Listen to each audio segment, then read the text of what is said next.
In this video, we're going to look at an example that asks us to use our conceptual knowledge about what has to happen for an interval of convergence and a radius of convergence for a power series.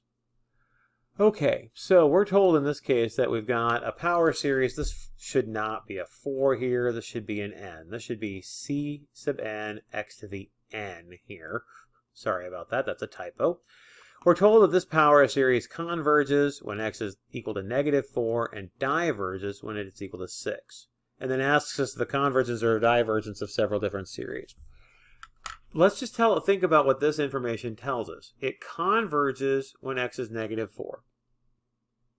So that tells us that for an x value that is 4 units away from the center, which in this case is 0, an x value that is 4 units away from the center allows us for a convergent series. That tells us that the radius of convergence has to be at least 4, without a doubt.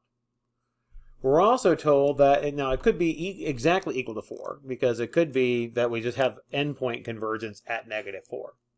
But we know it's at least 4. Maybe bigger, but it's at least 4. We are also told that the series diverges if we put in 6 for x.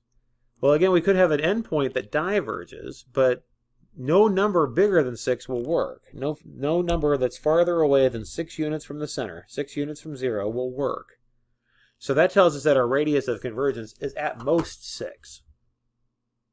Okay? So we know that for any x value that's between -4 and 4, maybe not 4, but anything that's in between -4 and 4, the series will converge. And if for any x value that's above 6 or below -6, we will definitely diverge. So now let's look at the power series that we're given in A, B, C, and D and figure out what's been plugged in for x. Here it says the sum from n equals 0 to infinity of c sub n. Well, if we just have a c sub n, this results from just putting 1 in for x. And again, remember, this really should be an n power here.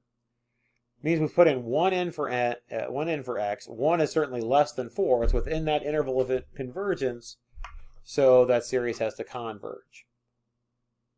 For b, we have c sub n 8 to the n. Well, what's been changed? Well, the x has been replaced with an 8. 8 is definitely outside of our interval of convergence, because 8 is certainly farther away from 0 than 6 is. So that series c sub n 8 to the n has to diverge. How about the next one? Well, c sub n -3 to the n results from putting -3 in for x. Again, the radius is at least 4. -3 is within 4 units of 0. So it definitely lies within the interval of convergence. So this one certainly converges. How do we get -1 to the n, c sub n 9 to the n? Well, this has just been split apart. This is -9 has been plugged in for x.